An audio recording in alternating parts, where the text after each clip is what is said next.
Magandang araw sa inyong lahat. Ako po si Alvin Barcelona at kayo ay manonood ng The Feast Light.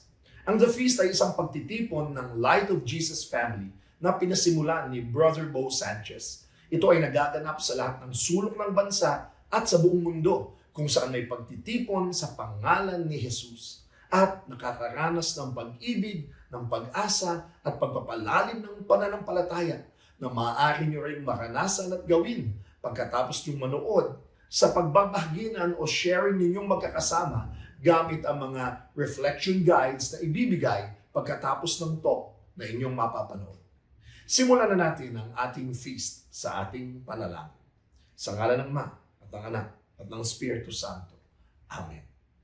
Sa araw na ito, tinatanggap ko ang pag-ibig ng Diyos para sa akin.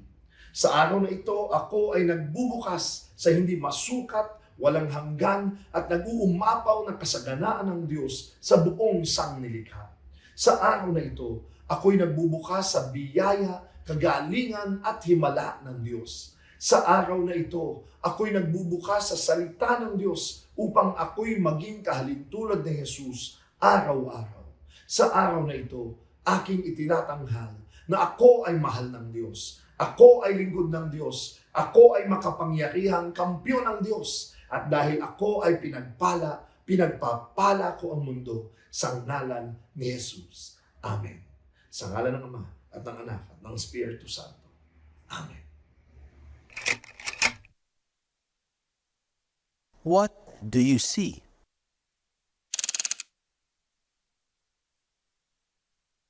How about this?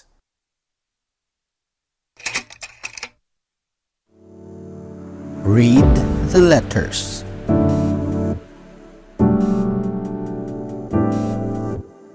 Follow the image.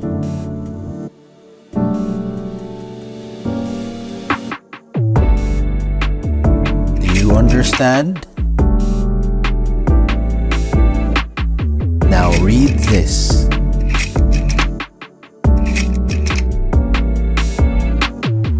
Do you know? Come and see.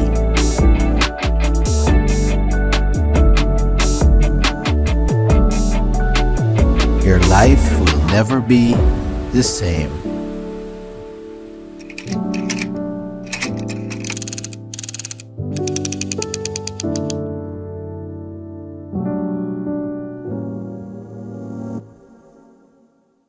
Itong series natin is all about come and see. And in our continuing Bible study on the Gospel of John, ang pag-uusapan natin ngayon, Jesus healing the blind man upang siya'y makakita ng mas malinaw.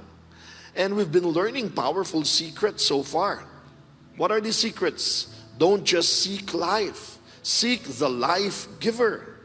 Don't just settle for the miracles. Go for the miracle worker. And today, we'll learn, don't just receive healing, receive the healer. And in talk 6 of this amazing series, titled Healing the Spiritually Blind, we'll learn again of how we can see God more, see Jesus more, a little clearly and a little closer, so that we experience Him totally in our lives. Our reading is from John chapter 9, verses 1 to 3 and onwards. Because as I've mentioned, we're going to talk about this fascinating story of Jesus healing the blind man. Fascinating because we'll learn today there's more than meets the eye. Parang Transformers, no? Higit pa pala sa pagpapagaling ng Panginoong Jesus ng isang bulag ang kanyang sinasabi sa atin. Let's read. As he passed by, he saw a man blind from birth. His disciples asked him, Rabbi, who sinned, this man or his parents, that he was born blind? Jesus answered, neither he nor his parents sinned. It is so that the works of God might be made visible through Him. Can you say that word? Visible. Oh, kaya nga hanggang sa feast ko na itong ating pinag-uusapang liwanag, light to the world. At makikita natin na ang isang keyword dito sa ating babasahin ay mas makita. Be made visible. Pero ano yung mas gusto ni Jesus na makita natin? Ito yung big message na iuwi natin. Of course, we see the miracle. But we see more who made the miracle. So that our big message is this. We see Jesus because He is the one healing you. Amen? I want you to put your hands close to your hearts as I pray for you. Father in heaven, we thank you for your blessings. We thank you for your miracles happening every day of our lives.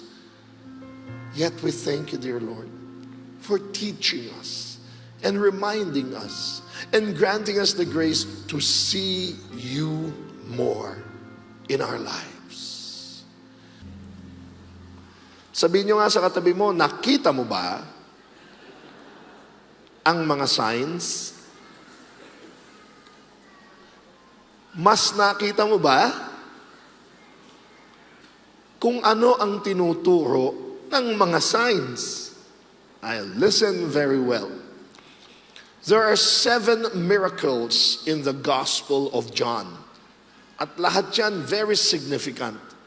Pero ito ang mahalagang dapat nating maunawaan. Si John did not call miracles miracles. He called them signs.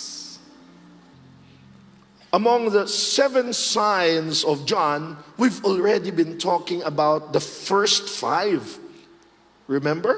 Our first gospel and lesson was turning water into wine at Cana. Dami nating natutunan doon, hindi ba? Tungkol kay Jesus, tungkol kay Maria, tungkol sa simbahan. Grabe! Kala natin, himala lang. Bible story ng mga bata tayo na ito'y kwento ng milagro. Dami palang sinasabi ni Juan tungkol sa kanyang ebanghelyo at sa mga kwento ng mga signs na ito. Our second talk was about the healing of the official son in Cana. And then just last Sunday, pinag-isa natin yung kwento o yung himala ng paralyzed man in Bethesda and the feeding of the 5,000 in Galilee. And again today, we're gonna talk about the healing of the blind man. At tulad ng sinabi natin, we're doing expository preaching. Hinihimay-himay natin para malaman natin. Hindi lang ito, may sinasabi pa si John dito. Ano pa? We dig a little deeper and dive a little deeper into the Word. So, ulitin natin yung unang verse na binasa ko kanina. John 9:1-2. Loaded yan eh. Sabi as he passed by, si Jesus ito, he saw a man blind from birth. Bulag mula ipinanganak. That's very significant. Una sa lahat, ay ang hirap na makakita ng bulag na pinanganak. Hindi ba?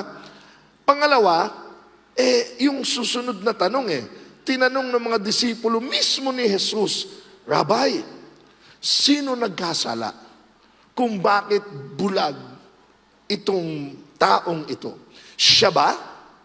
O yung mga magulang niya? Kung bakit siya pinanganak na bulag? Uy, very significant yan. Alam niyo kung bakit? Ask me why. Because then, in Jesus' time, people believed that all kinds of suffering was because of sin. Pag ikaw ay naghihirap, pag ikaw ay may kapansanan, pag may sakit ka, pag may hindi magandang nangyari sa'yo, agad-agad. Ang dahilan yan, kasalanan. At dalawa lang yun. Kasalanan mo o minana mong kasalanan sa mga magulang mo. Kaya ka ganyan. May katotohanan ba yun? Meron ding kaunti Ha? Subukan nyo lang. Mag-eksperimento kayo. Halimbawa, mga 1 buwan kayong huwag magtrabaho.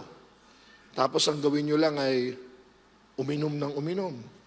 Magsugal. Pabayaan yung pamilya ninyo.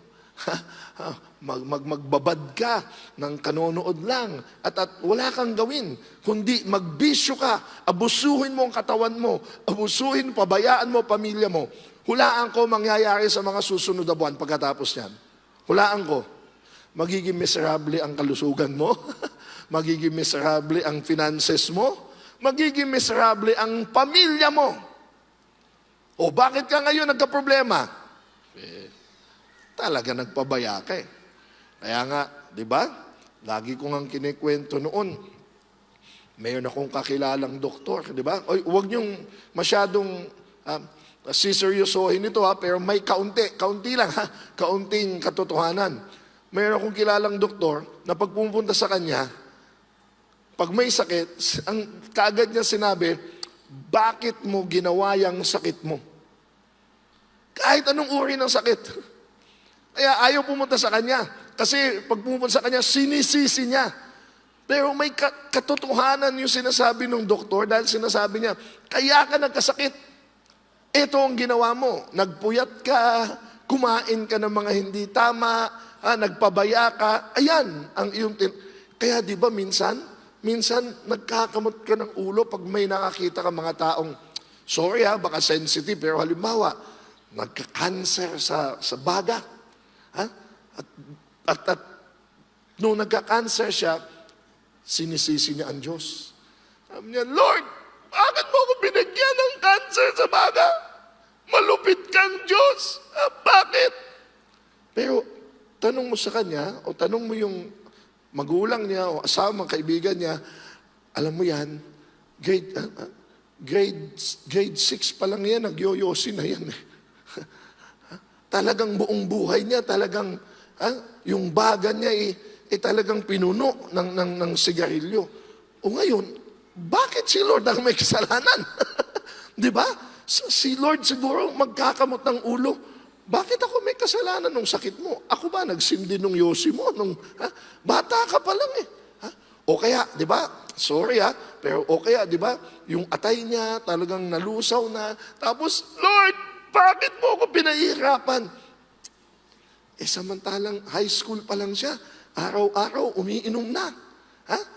Umaga pa lang, ang pangmumug niya, alak na, hanggang gabi. Talaga nga magiging epekto nun, suffering. At sino may kagagawan? Sorry. Ikaw. Ako. Tayo. Kaya may katotohanan na ang suffering ay dahil sa kasalanan. Naniniwala po kayo? Oo eh. Kaya lang ito ang tanong. Ito ngayon ang tanong. Tanong nyo, ano? Alam mo, Brother Alvin, naniniwala ako eh. Talagang nagpabaya ako, o nagpabaya yung asawa ko, nagpabaya yung kilala ko. Pero may kilala ako, Brother Alvin, clean living. May kilala ako, vegetarian pa. May kilala ako, masipag. May kilala ako mapagmahal. May kilala ako talagang maayos ang buhay. Pero ba't nagkasakit? Ba't nagka-cancer? May kilala nga ako, bata pa lang eh. Nagkasakit na. O pinanganak, may sakit na. Anong kasalanan niya? So makinig po kayo. Meron din isang paradigm na kahit na sa lumang tipan sa Biblia, piniliwanag din na, yes, suffering is because of sin, but it is also true that even good people also suffer. Pinakita yan sa kwento ni Job, sa Book of Proverbs, sa Ecclesiastes. Pinakita na life is not just black and white. Na pag ikaw makasalanan, maghihirap ka. Katunayan, kahit ngayon sa mundo natin, nakikita natin na, oo nga, pa nagpabaya ka, talagang magmimiserable buhay mo. Pero, nagtataka din tayo, bakit yun? Kilala kong corrupt yun. Bakit yan? Kilala kong juggler dyan. Bakit yan? Magnanakaw, bakit yan? Pero may mansyon, di ba? Mga kotse. Tapos itong nagdadasal, nag-rosaryo, nagnunubina, nag-feast pa. Abay, tinan mo, hirap na hirap ang buhay niya. Ba't ganun? Unfair. Kaya kahit sa Old Testament, pinaliwanag din sa atin na posible.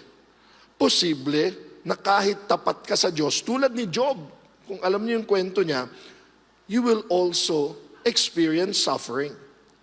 Bakit? Unfair. Yung sunod na binasa ko, John chapter 9, verse 3. Sino may kasalanan, Lord? Siya o magulang niya? Kaya siya bulag. Anong sagot ni Lord? Neither. Hindi kasalanan ng magulang niya. Hindi niya kasalanan. Pinanganak ang bulag eh. Bakit siya pinanganak na bulag? Tingnan niyo yung sagot It is so that the works of God might be made visible through Him. Mabigat na teolohiya din yan. Kasi ito ang dapat nating tanggapin at matutunan. Sometimes, in fact, most of the time, suffering is not about punishment. It's about purpose. Di ba nung nag-pandemic? Marami nagsasabing, kaya nag-pandemic, pinarurusahan tayo ng Diyos. Diyan naman tayo dapat maging sensitive. Diyan yung namang dapat bawiin mo, kaya ka may sakit, pinarurusahan ka ng Diyos. Kaya nasunog bahay mo, kaya ka na bumagsak ang negosyo mo, parusa sa'yo ng Diyos yan. Hindi. Hindi ganyan ang Diyos. Hindi galing kay Lord ang cancer, hindi galing kay Lord ang COVID, hindi galing kay Lord ang pagbagsak ng negosyo mo. Hindi. Pero bakit nangyayari? Bakit pinahintulutan? Ang sagot natin dyan, not punishment, but there's a purpose. Kaya nga sa paborito natin, sa Romans 8:28, everything works for the good to those who love God and are called according to His purpose. Sometimes it doesn't make sense. Nagtrabaho naman ako, hinanda ko lahat, ba't minahal ko naman siya, binigay kong lahat, bakit nga ako iniwan? Nagsumikap naman ako sa trabaho ko, bakit siya na-promote ako? Hindi. God allows it for a purpose. At ano yung purpose? So that His glory will be made visible. Ano ibig sabihin nun? Una sa lahat, God recognizes that we are human beings. We need to see. We need to hear. Segue ako ng konti sa ating katolikong pananampalataya, Pakinggan nyo. Kaya ang mga sakramento natin, ang tawag dyan, visible signs of God's grace. Visible. Kaya tayo mga Katoliko, nangungumunyon. Bakit? Kita natin yung katawan ni Jesus. Pwede naman natin tanggapin si Jesus, Lord, tinatanggap kita. Pwede ba? Yes. Pero, ang Panginoong Jesus, itinatag niya ang visible signs para, matanggap mo, maranasan mo. Oo nga. Kaya pag tayo nangungumunyon, pinahihinto tayo ngayon, damahin nyo, tinanggap nyo si Jesus, body and blood. Pwede naman ako mangumpisal ng diretso, di ba? Yan ang sinasabi ng ating mga kapatid sa ibang pananampalataya. You know what? Pwede naman talaga. Lord, nagsisisi na. Kaya lang, alam ni Jesus, kailangan nating marinig. Kaya, nag-establish siya ng sacrament ng kumpisal. Para, pag nangumpisal ka sa pare, hindi naman sa pare talaga yon kay Jesus na kinakatawan ng pare at makita mo, madinig mo, pinapatawad ka na. Visible, audible. Kaya pinapahintulutan ng Diyos yan para lalo mong makita, lalo mong mamalas. Ako lang po, marami nakakaalam ng kwento ko na ilang taon nang nakalipas, nagkasakit po ako ng malubha. Katunayan, namamatay na po ako. I was a candidate for colon cancer. Dinudugo na ako, nangangayayat na ako, inuubo na ako ng tuyo, may lagnat ako gabi-gabi, nasa rurok ako ng buhay ko ng tagumpay, bigla ako namamatay. At nakita sa bituka ko, may 3 tumor na dumarami. Namamatay na ako. At kapapanganak pa lang nung isa-isa kong anak na lalaki noon, namamaalam na ako sa kanila. Ano nangyari? Tanong nyo, ano? Hindi ako namatay. Obvious ba? Alam kasi ng Diyos, nakita niya, magpipreach pa ito sa PICC. Lord, gagaling din pala ako, ba't pinadaan mo pa ako sa sakit? Dumaan pa tayo dun sa halos mamatay-matay ako. Ano sagot ni Lord? For a purpose. Para mas makita mo ako sa buhay mo. Kasi baka ang dami kong plano sa'yo, baka akala mo, ikaw ang magaling, ikaw magyabang ka eh. Para makita mo na kahit anong galing mo, kahit anong buti mo, isang sakit lang, pwede kang madali. Pero malas mo na it's not about you, it's about God. Amen? Kaya tuwing maharap ako dito, alam ko, nahiram lang lahat ito. Dapat nakalibing na ako eh. 29 years ago. Tanong nyo bakit 29 years ago? Bakit? Kasi yung kapapanganak pa lang na anak ko, magte-29 years old na siya ngayong December. Yung pong nag-exhort kanina sa LO at sumusulat ng mga songs para sa feast worship, si Brother Ayo. At nung pinanganak siya, ang saya-saya na namin mag-asawa, tinatanong namin siya, nung bata siya, Ayo, do you want a baby brother or sister? No, no. Gusto niya, siya lang. Okay na, saya na namin. Pero nung malaki na siya ng konti, Dad, Mom, I want a baby brother or sister. Sabi niya, I don't want to grow up alone. Hala, okay na naman kami, masaya na kami. Pero sikreto, nagdadasal ang asawa ko, nagdadasal din ako, Lord, sana nga, biyayaan mo pa kami ng isa pang anak. Tulad niyan, yung pag-aanak. Ang dami mga ayaw magkaanak, anak ng anak. Dami namang gusto magkaanak, hindi magkaanak. Makita mo talaga, si Lord ang may say dyan eh. Are you listening? Dasal kami ng dasal, walang anak na dumating, pero okay lang. But after 14 long years, 14 years, ang anak ko pang lalaki, si Ayong sumalubong sa akin, matapos ko i-text ang asawa ko, Dad, sabi niya, si Mom, buntis na ulit. After 14 years. At bakit ko alam na 14 years? Tanong niyo po, bakit? Kasi sa araw na ito, 15 years old na po yung anak kong babae na lumabas. Ayun po ang anak kong si Aya. At bakit pinatagal pa ng Diyos? Bibigay din pala niya. Sometimes, He wants you to wait. He is not punishing you, but so that you see the purpose. You see that He is in control of the things that you are not. So that we trust that God will use your problem, will use your suffering, will use your waiting to reveal His power. At pag dumating, alam mo, galing ito kay Lord. The sign showed Him to me. Amen? Let's hear more of the signs with Brother J.C. Libiran. Sino po ang may mga problema? Can you raise your hands and make some noise? Grabe, no? Talagang parang nag-celebrate pa na may problema. Pakicheck yung katabi, may problema ba siya? Tanungin mo siya, may problema ba tayo? I love this. Trust that God will use your problem to reveal His power. Amen? Yung mga problema natin, gagamitin ng Diyos para magpatunay na siya ay Panginoon na hindi tayo pinapabayaan. At yung mga problema mo dati, hindi mo ba napansin na pagtagumpayan mo na, nalampasan mo na, and now you live to tell. Kaya kapatid, kung may problema ka ngayon, kinaya mo dati, kakayanin mo ngayon. Why? Because God is with us. Amen? Palapakan natin ang Panginoon Diyos. And that's why I love this story about the blind man, this healing. John chapter 9, verses 6 to 7. When he had said this, he spat on the ground and made clay with the saliva. And I want you to be graphic about it. Imagine niyo, no? And smeared the clay on his eyes and said to him, Go wash in the pool of Siloam. Ang ibig sabihin nun, which means sent. So he went and washed and came back able to see. So I want you to take a look at this. Parang ganyan, di ba? Pakita natin yung meme na to. Di ba? Si Lord dumura. kumuha ng, di ba, nung lupa, parang clay, tapos nilagay doon sa mata niya, di ba? Sabihin niyo nga, ew. And again, you can be caught up, grabe naman si Lord, ang gross. Diba parang nakakadiri yan, no?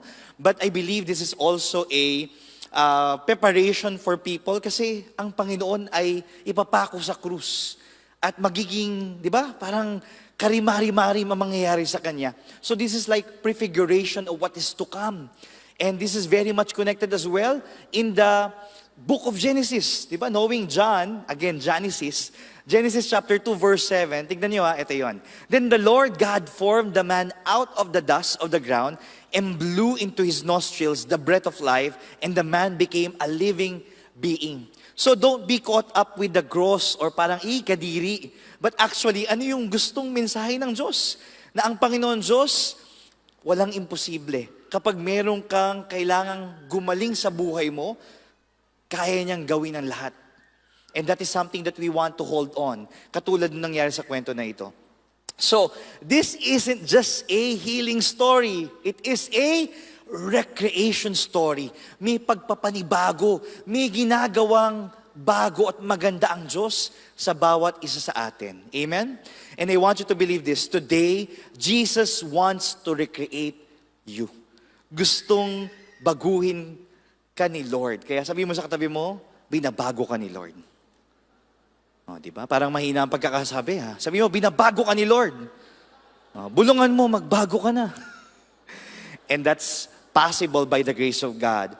Your holy work is in progress. Yung mga pangarap mo, yung mga ginugusto mo, yung mga bagay na hindi pa kumpleto sa buhay mo o kulang, God is not finished with you yet. Be patient with yourself. And I believe, no, sa buhay natin ngayon, di ba, ang sabi nga ng Bini, ang buhay ay hindi karera. Pero as if people are running in a race, naguunahan, and we compare ourselves with each other. Nakalimutan natin na ang Diyos may ginagawang maganda sa atin. Ako po, when I look into my life, as we show these photos, no? Ang daming ginagawa ng Diyos. Ang dami ko rin ginagawa. And I look back at may mga pagkakataon na iniisip ko na it was just me. I am a self-made man. At nakakalimutan ko na gumagalaw ang Diyos sa aking buhay. In the ups and downs of my life, nandyan ang Diyos, hindi ako iniiwan. Kaya alam nyo, gustong-gusto ko to as we show ito. This is a song from Gary V. Okay, magalala, hindi ako kakanta. Kay pong Brother Alvin lang yon. Pero taking it there, can you find me in this world I've lost and never let me go? Hold me and mold me, and if there's no other way to make me whole. Ang title po niyan ay Break Me. And I believe that's what the Lord is doing in my life. No? Hindi pa tapos ang Diyos sa akin at hindi pa siya tapos sa iyo. Kaya ialay natin sa Panginoon, ano ba yung healing na kailangan mo? Ano ba yung sa tingin mong gustong baguhin, no? Sa iyong buhay, you offer it before God. Kaya dito, yung next sabi, go ahead and break me. Gently remake me, hold it on. I won't give up because I know you won't give up. You're never gonna give up on me. Yan ang ating Panginoon. We are a work in progress at hindi niya tayo iiwan, hindi niya tayo pababayaan. Amen? Palakpakan natin ang Panginoon. I want you to put both of your hands near your hearts and say this after me, I am God's masterpiece. Sabihin mo sa katabi mo, masterpiece ka. Diba? At patuloy na binabago ka ng Diyos. Kaya itong storya natin, it's another showdown. Sabihin nyo nga, showdown. Showdown between Jesus and the Pharisees. And if you've been following our talk, laging nag-showdown sila. Kasi yung mga Pharisees, nakalimutan nila na ito, nagpapamalas ng himala, ng magandang pangyayari ang Panginoon, pero they still are spiritually blind to what's happening. Pero hindi pa pwedeng mabago to kasi yung mismong blind man was testifying kung paano siya pinagaling ni Jesus. So if you look into this, it's like a crime scene. May investigasyon na nangyayari. Di ba? Parang mga napapanood natin, no? Even in politics, may mga investigasyon. So parang ganito po. John chapter 9, verses 8 to 11. His neighbors and those who had seen him earlier as a beggar said, "Isn't this the one who used to sit and beg?" Some said, Nagduda pa sila na yung nagpapatunay, naggumaling na siya, nakakita na siya, they're trying to question kung siya nga ba yun. Some said, it is. But others said, no, he just looks like him, kamukha lang. He said, I am. Ayan na. So they said to him, so how were your eyes open? Paano ka nakakita? And syempre, sinagot niya yon. As we continue, they brought the one. Ayan. He replied, the man called Jesus made clay and anointed my eyes and told me to go to Siloam and wash. So I went there and washed and said, I was able to see. And they said to him, where is he? Sino ba yan? And he said, I don't know. O, nagpatuloy ang investigasyon. They brought the one who was once blind to the Pharisees. Ito na. Now Jesus had made clay and opened his eyes on a Sabbath. Tingnan nyo ha, gumaling na yung mamang bulag ng sobrang tagal, pero nakafocus pa rin sila, bakit pinagaling ng taong yan ng Sabbath? Hindi ba siya marunong sumunod sa ating mga batas? Grabe, no? It's like the story of that healing in the Bethesda pool. Ang tagal niya ng invalid, di ba? Hindi siya disabled, pinagaling ni Lord, kine-question pa rin nila. And this is what's happening here as we continue. So then, the Pharisees also asked him how he was able to see. Paano siya nakakita? He said to them, he put clay on my eyes. Ayan, tuloy natin, team. This man is not from God because he does not keep the Sabbath. No? Nako, hindi yan atin. No? Mukhang ay kontrabida, kalaban. And then here, but others said, how can a sinful man do such signs? And there was a division among them. Ayan na. Sila mismo na nag-iimbestiga, they question each other. So they said to the blind man, again, what do you have to say about him? Since he opened your eyes. At ito na po ang pagpapatunay nung bulag na nakakita. He said he is a prophet. And I believe, my dear friends, when the truth is given, the truth hurts, but the truth will set us free. From I don't know, yun yung sinabi niya nung una, nung tinanong siya, to he is a prophet. Naniniwala na yung bulag, nakakita na siya. He is starting to see Jesus more clearly. Sige nga, pakicheck ang katabi. Mukha bang nakakita siya ng malinaw? Pero sana hindi lang physically. But just like this blind man, from I don't know, we get to testify in our lives, oo, nakita ko si Jesus sa aking buhay. Naranasan ko siya. At dito, alam niyo po, to make it more worse, yung mga Pharisees, pinuntahan nila yung parents nung bulag to investigate. The Pharisees, having a biased investigation, they even went to the parents of the blind man to ask them question, wanting to bend the truth in favor to them. Pero yun na nga eh. Still, kung yun ang totoo, walang makakabali ng katotohanan. So they said to him, what did he do to you? How did he open your eyes? Tinanong ulit nila. They were focused on the how. And this is what the blind man said, I told you already. I want you to feel the blind man here. Yung blind man, ang tagal niya ng bulag, napagaling siya, tapos nag-i-enjoy na siya sa bagong paningin niya, 2020, biglang tinatanong pa siya ng paulit-ulit. Ayaw siyang paniwalaan. Pero ito sabi niya, I told you already and you did not listen. Why do you want to hear it again? Do you want to become His disciples too? And I believe, my dear friends, in our lives, when God heals your spiritual eyesight, you start to see the wisdom of God. And the foolishness of the enemy, the beauty of God's ways, and the ugliness of evil. Kapag ka po tinanggap mo na ang Panginoon sa buhay mo, kapag nakita mo na, naranasan mo na siya, what happens is, namulat ka na. At kapag namulat ka na, hindi mo na pa pwedeng ibalik yun. Kaya, di ba, it's also a responsibility to us. Halimbawa po ito, are you blessed at experiencing and attending the feast? Yes? Nakaka-bless, di ba? Dito may mga katuruan na tayo. So, if we know that this is what is being taught at the feast, the next challenge is, are we able to apply this in our lives? Kaya, it's a constant challenge for us na kapag alam mo na, dapat isinasabuhay mo na kung ano yung mabuting balita ng Panginoon sa atin. Ituloy natin. In John chapter 9, verse 34, you were born, ito na, totally in sin. Di ba grabe? Biglang binaligtad nila. And are you trying to teach us? Then they threw them out. Threw him out. Anong ibig sabihin nun? Dahil ayaw nilang matanggap yung katotohanan at pagpapatunay ng bulag na nakakita, na pinagaling siya ni Jesus, Ang sinabi na lang nila, talagang pinanganak na yan bulag nung bata pa lang. At dahil ka bulag, kasi makasalanan ka. Grabe, no? Talagang binaliktad nila. The Pharisees were so concerned with the question of how. Everybody say that, how. That they have forgotten the question of why, na gumaling siya, and the who. Sino ba yung nagpagaling? So friends, maybe in our lives, tanong tayo lagi ng tanong, how, paano. Pero baka ang kailangan alamin natin yung why, at kung sino ba. Sino ba siya? When Jesus heard that they had thrown him out, o diba, ang Panginoon may follow-up, hindi natapos doon. He found him and said, "Do you believe in the Son of Man?" Naniniwala ka ba? Ito na yung sagot niya, ha? Tignan niyo. He answered and said, "Who is he, sir, that I may believe in him?" Jesus said to him, "You have seen him, and the one speaking you is he." And he said, "I do believe, Lord." And he worshiped him. Pinagaling na siya ni Lord. Maraming investigasyon na nangyari in between. Pero ito ulit ang Panginoon, lumapit sa kanya para kamustahin siya and to really ask ano na yung conviction at paniniwala niya. In the end, siya ay naniwala at sinabi niya, "I do believe, Lord, and I worship." And I believe that's also something that we'll be inviting you. Mamaya may worship time tayo ulit.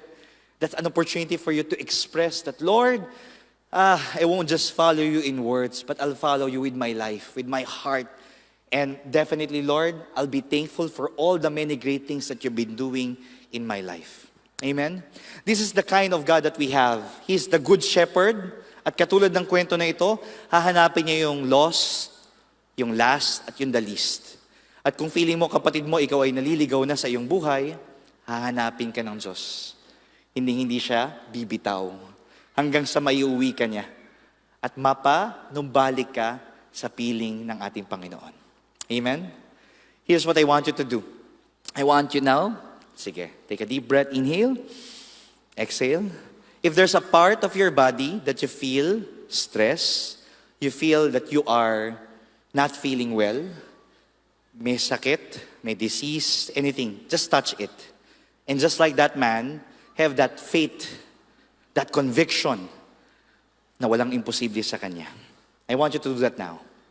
And believe that Jesus is touching you, Jesus is healing you, at walang imposible sa Kanya.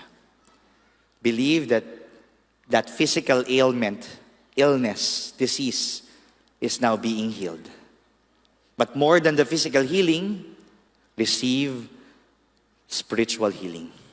To finish this strong, let me call back Brother Alvin Barcelona. Kaya ang Panginoon po, pag pinagaling ka, pakinggan niyo po itong maigi ha, naranasan ko ito sa kwento ko kanina na pinagaling ako ng Diyos. Hindi ko agad gumaling eh. Dinudugo na ako noon, nangangayayat ako. I had all the signs of colon cancer. Pero hindi ako agad gumaling. It took me days, weeks, and months praying to the divine mercy. Kaya sabi ko, gagaling din pala ako. Bakit pinatagal pa ni Lord? Hindi lang siya interesadong pagalingin ang katawan mo. Ang una niya at pinakamahalagang pinagagaling, ito. Ito. At ang iyong espiritu. Sa totoo lang, yung katawan naman natin, kahit anong lusog yan, balang araw talagang mamamatay din yan. Tama? Tignan mo yung katabi mo. Sabi mo, una-una lang naman talaga yan. Gusto mo. Pero yung espiritu mo, yun yung patuloy na mabubuhay. Kaya doon mas interesado si Jesus. Although pagagaling ka niya, yung bulag, pinagaling niya. Malagi ko sinasabi yan, Jesus will meet your immediate needs. Bulag eh. Hindi sinabi ng Panginoong Hesus na, hindi na balo yung bulag ka sa langit, 2020 na vision mo, magtyaga ka na lang. Pinagaling niya. Tulad ng pinakain niya yung nagugutom, pinainom niya ng uhaw, He will meet your immediate needs. But Jesus is more interested in your eternal needs. Kaya tignan niyo po, may 3 dinaanang stages ng healing. Yung kwento ni Brother JC, yung ating nadinig. 3 stages of spiritual healing. Number 1, yung bulag, nung pinagaling siya, tinanong siya, hindi ba? Nasaan na yung pagaling sa'yo? Ano yung sagot niya? I don't know. Sa Tagalog, hindi ko po alam. Talagang lahat naman tayo sa umpisa, hindi natin alam kung ano yung nangyari sa atin eh. And it's good. Sabihin nyo nga, it's good. Kasi yung humility, ang seedbed, yan ang pagmumulan na ikaw ay mapunan. Babalikan ko mamamaya yan. Ha? Pero magsimula ka ng zero, tapos mag-graduate at aakyat ka ng pagkilala sa nangyari sa'yo. Kasi nung pangalawa, sinabi sa kanya, yung mga religious leaders na, di ba, nagtanong, anong masasabi mo? Pinagaling ka daw nung Jesus. Anong masasabi mo? Ang sabi niya, propeta siya. Second stage. Una, hindi alam. Pangalawa, he is a prophet. Pero yung pangatlo, mas mahalaga. Bakit niya nasabing propeta? Pinagaling siya eh. He saw the signs, he believed. Pero yung pangatlo, yan ang pinaka-importanting stage. Kasi yung pangatlo, sinabi na sa kanyang, si Jesus na nakakita sa kanya. At sinabi sa kanya, anong masasabi mo? Ito nang sabi niya, I do believe, Lord. Ito yung pangatlong stage, John 9:35. Pagkatapos na din ni Brother JC, yung 2 stages, ito yung last stage ng healing, or the most important stage. When Jesus heard that they had thrown him out, di ba, napikon sa kanya yung mga religious leaders eh. Nakikipagpilosopo pa siya eh. Di ba? Tapon nyo na yan, nalabas. Hinanap siya ni Jesus. Pinagaling siya ni Jesus, ha? Pero binalikan siya. Mahalaga yan, ha? Kasi baka pinagaling ka sa katawan, pinagaling ka sa utang, pinagaling ka sa gutom, pero madali ka makakalimot. Lalo na pag mayaman ka na ulit, malusog ka na ulit. Kaya anong gagawin ni Jesus? Tanong niya, ano? Babalikan ka niya. Hahanapin ka niya. Yan ang talk natin next week eh. Jesus will look for you because He's the good shepherd. Kaya hinanap siya ni Jesus, and when He found Him, tinanong siya ni Jesus, do you believe in the Son of Man? Sumagot yung bulag na nakakita. Sino siya? Hindi niya alam siya yung kausap niya eh. Tandaan niyo, pinagaling siya, bulag pa siya nun eh. Sino siya that I may believe in Him? Jesus said, you have seen Him. He is the one speaking with you. Sabihin, ako yun. Kaya anong sagot niya? I do believe, Lord. And he worshipped Him. Iba na. Ibang level na. Naniwala na kay Lord at sumamba na siya. So balikan natin ha, ang una nating stage ay hindi mo alam. Pwede nga denial yan, hindi mo alam na may sakit ka, hindi mo alam lubog ka na sa utang, hindi mo alam may problema na sa pamilya. Tapos biglang may mangyayari na hindi mo rin alam kung ano nangyari kahit na ikaw ay gumaling na, kahit na mangha ka. And it's okay again because all growth starts in the womb of humility. You cannot pour into an already full cup. Yan yung nangyari sa mga religious leaders eh. Kaya hindi sila maniwala eh. May kasalanan ka, bulag ka eh. Bakit ka nakakita? Sarado na yung mga mata nila eh. Lalo na si Jesus ang nagpagaling. Ini-issue na nga nila si Jesus eh. Nagpagaling pa Sabbath, di ba? Another issue yun. Sila yung tunay, yung mga na hindi nakakakita. Kaya yung I don't know, out of humility, Lord, hindi ko po alam, tulungan niyo ako. Lord, di po ako nakakakita, pakitain niyo po ako. Lord, lubog ako sa utang. Lord, may problema kami sa... Okay yun. You start zero. You start in a state of humility. Pupunta ka sa doktor, sabihin mo, may sakit ka para pagalingin ka niya.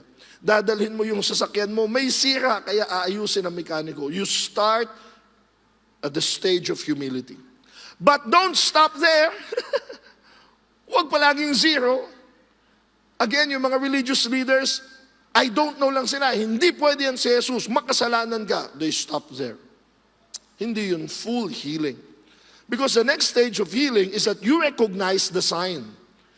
At sa panahon nila, pag may sign ng miracle, propeta may gawa nun. Panahon pa nila Moses, nila Elijah, the signs. He must be a prophet. Kaya nung tinanong siya ulit, ano masasabi mo, nakakita ka? Ano masasabi mo sa paggaling sa'yo? Propeta siya. Middle stage yan. Maganda, pero huwag ka ding mananatili dyan. Bakit? Ang tingin mo kasi sa Diyos dyan, doon sa signs. Maaring pag nagstay ka dyan, ang tingin mo sa Diyos, vendo machine. Alam niyo yung vendo machine? Maghuhulog ka ng pera, lalabas yung biyaya. Parang genie si Lord. Kaya pag dyan tayo nanatili, maniniwala ako sa iyo, parang homily ni Father, kung pakikinggan mo, dasal ko. Kung makakabangon ako sa utang ko, kung magbabagong mister ko, kung makakapasa ako sa exam, kung ako ay makakapag-abroad, maniniwala ako sa iyo. Di ba? Nauso sa atin yung humingi ka ng sign kay Lord. Ayan. Uy, nakita ko na yung sign. May paru-parong dumaan. Di ba? Mga ganyan. May nagbigay sa akin ng bulaklak. Nag-amoy kandila. Naku, malapit pa naman ang Halloween, ang undas. Mahilig tayo sa signs. Okay lang naman yun, pero huwag tayong dumipende dun. Baka naman talagang maraming paru-paro sa inyo. Baka naman, di ba? Baka naman talagang may nagsindi ng kandila. Huwag kang aasa palagi sa mga signs. Kasi pag natili ka doon, pag nanatili ka, paano kung walang sign? Paano kung walang lumabas sa vendo machine? Paano kung dinelay ni Lord ang sagot mo? Paano kung hindi sinagot ni Lord kasi may maganda siya? Ayan yung talk ko last Sunday, na maganda yung ayuda. Kailangan natin yun. Hindi lang yung mga binibigyan ng gobyerno. Ibig sabihin ng ayuda give us today our daily bread. Pagkain, pera, may tulong, tanggapin ninyo. Pero huwag kang mananatili dyan. Kaya ang third stage niyan, kanino galing yung biyaya? Anong sinasabi nitong himala sa akin? Dahil inuulit ko, pwedeng yung mga biyaya, yung mga himala, doon ka na manatili. At hindi mo makita yung pinagmulan niya. Yung bulag na nakakita, ang galing. Kaya sabi ni Lord, do you believe in the Son of Man? Yun ang isang tawag sa Panginoong Jesus, sa Mesiyas. Nasaan siya? Nung sinabi ni Jesus, ako. It is He who is speaking to you. Ano sagot niya? I do believe, Lord. Sabi niyo nga lahat, Lord. Di ba tayo? Noon, nung hindi pa tayo masyadong si God, no? Pero nung close na tayo, si Lord. Di ba? Lord, mag-iingat tayo sa Lord na tawag, Baka hindi nyo alam ibig sabihin ng Lord. Nung panahon nila Moses, nung panahon ni Jesus, talagang malinaw sa kanila, pag tinawag mong Lord, curious yun Ano yung curious? He is a master of a slave. He is a slave and he has a master. Mga alipin, ang tawag nila sa master nila, Lord. Ang tawag nila sa Roman Emperor nila, Lord. Anong ibig sabihin? Pag may tinawag kang Lord, ano yung sabihin? Susunod ka sa Kanya. Papasakop ka sa Kanya. Kaya pag tinabi mong praise the Lord, Lord, siguraduhin mong papasakop ka sa Kanya. Hindi lang madami pa namang Lord ngayon. Baka gambling Lord dyan, drug Lord, Lord of the Rings, may Lord de Vera pa nga, di ba? Siguraduhin nyo yung Lord na tinatawag nyo, si Lord nga. At pag nagsabi kang Lord, panindigan mo yan. Kasi itong taong ito, he worshipped Him, nagpailalim na siya sa Kanya. Kaya yan ang stage. Matapos mong tanggapin ang mga signs, matapos mong tanggapin ang blessing, matapos ang miracles, saan galing ito? Sa Kanya, Panginoon. Ang Tagalog natin sa Lord, Panginoon Kaya lang, pag di natin naintindihan yun, nagiging Panginoon. Lord, Panginoon, Panginoon, Panginoon. Pag wala na yung hinihingi mo, hindi na Panginoon. Kaya uulitin ko. Sabi niya, who is He, sir? That I may believe in Him. Jesus said to him, you have seen Him. Visible. Kita na niya ngayon. Ikaw yun. Hindi ko lang nakita yung pagpapagaling ko. Ang nakita ko yung nagpagaling sa akin. At dahil ikaw ang nagpagaling sa akin, naniniwala ako sa iyo, Panginoon. Susunod ako sa iyo. Magpapasakop ako sa iyo. Ikaw na ang aking Diyos. At bakit Diyos? Yan nga ang natin sa mga hindi naniniwala na si Jesus ay Diyos Ito na naman, sinabi, and He worshipped Him. At malinaw-malinaw sa kanila noon yun, ang wino-worship lang ay Diyos. So He was now acknowledging Jesus is His Lord and His God. Brothers and sisters, in the 3 stages of healing, Nasang stage po kayo? Lahat yan pinagdadaanan natin, minsan bumabalik-balik tayo. Are you still staying in the signs instead of being led by the signs? Oh, tinan nyo. Kung pupunta ka ng Baguio, siguradong may sign. At yung sign na yun, magtuturo sa'yo kung saan ka pupunta. Hindi ka mahuhumaling sa sign at mag-i-stay na sa sign. Ba naman yan? Napaka-ridiculous naman yan. Sinong gagawa niyan? Doon sa sign nag-stay? Doon sa sign nag-enjoy? Walang gagawa niyan. Pero palitan natin yung sign to Baguio. Pwedeng ito yan eh. Money and wealth. They are signs of blessings and miracles. Tama po? Pero maraming akala, yun na siya. Yun na siya. Money and wealth. Dito na ako mananatili. Dito na iikot ang buhay ko. Ibibigay ko na ang aking lakas, ang aking talino, ang aking paglilingkod para dito. He stayed in the signs. Or pwedeng ang sign ay power and popularity. Hindi masama ang magka-position of power. Hindi maging masama ang ikay magkapangalan, lalo na't pinaghirapan mo yan at binagkaloob sa'yo. Pero huwag kang magkakamaling akala mo, eto na yun. Yayakapin mo na siya, ang buong buhay ko, para dito, sa power, sa popularity, at kakapit ka na sa kanya hanggang mamatay. Naku, akala nila yan na yung destinasyon. Or, ito, happy relationships. Aba, sino naman ang may ayaw niyan? In fact, marami sa atin, sa buong mundo, ang alam nila, this is the destination. Masayang pamilya, masayang mga relationships, kamag-anak, kaibigan, ba't naman hindi? Pwede na nating talagang ilaan. Pero ang lahat, ang buong buhay mo sa happy relationships, alam nyo, may katotohanan sa mga signs na yan. Again, hindi masama ang money and wealth. Hindi masama ang happy relationships. Hindi masama ang power at popularity. Mga biyaya ng Diyos yan.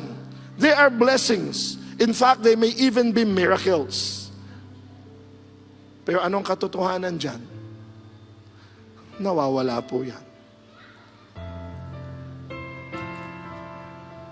At kung dun ka lang nakasalalay, magkakandara pa kang pulutin, habulin, at akalaing yun na nga ang buhay mo, ay hindi po. Hanggat mapaalalahanan ka, yung mga yan ay signs. Nagtuturo yan doon sa nagbigay. Kaya dapat yung pera, yung posisyon, yung happy relationships, oo, pasalamatan mo, biyaya yan. Pero dalhin ka sa tunay na pinagmumulan. Kasi, mawala man ang lahat ng yan, siya, nandiyan dyan. Ang tunay na pinagmumulan ng lahat.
offer with my full trust and my full love.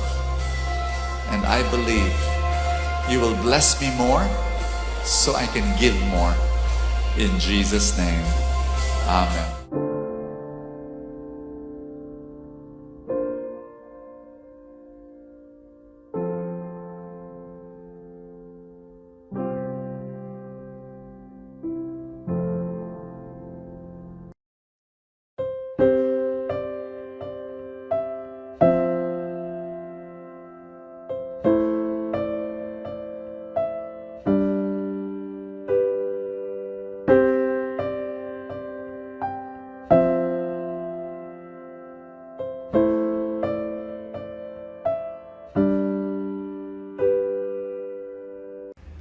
Tayo'y manalangin. Sa ngalan ng Ama at ng Anak ng Espiritu Santo. Amen. Mahal naming Ama sa Langit, kami po ay nagpupuri at nagpapasalamat sa isa na namang pagkakataon na kami muli mong tinipon at tinawag upang makinig sa iyong salita. Ipinapanalangin ko ang lahat na ngayon natitipon sa ginanap na feast light na ito. Itinataas ko ang mga panalangin, pangangailangan at mga pangarap ng bawat isa para sa kanilang mga pamilya, sa kanilang mga hanap buhay, sa kanilang kalusugan, sa kagalingan ng mga may sakit, at sa anupamang mga kahilingan, puno ng pananalig at pananampalataya na ito ay ipagkakaloob mo sa iyong takdang panahon at pamamaraan. Nawa, patuloy ang maging pagtitipong tulad nito upang lalong ang mabago ang aming mga buhay ayon sa iyong kalooban. Sa ngalan ni Jesus. Amen. Sa ngalan ng Ama at ng Anak at ng Espiritu Santo. Amen. Maraming salamat muli sa inyong panonood. Huwag niyong kalimutan na regular na magtipon muli sa ating feast light at siguradong mayroong magandang mangyayari sa inyong lahat. God bless you.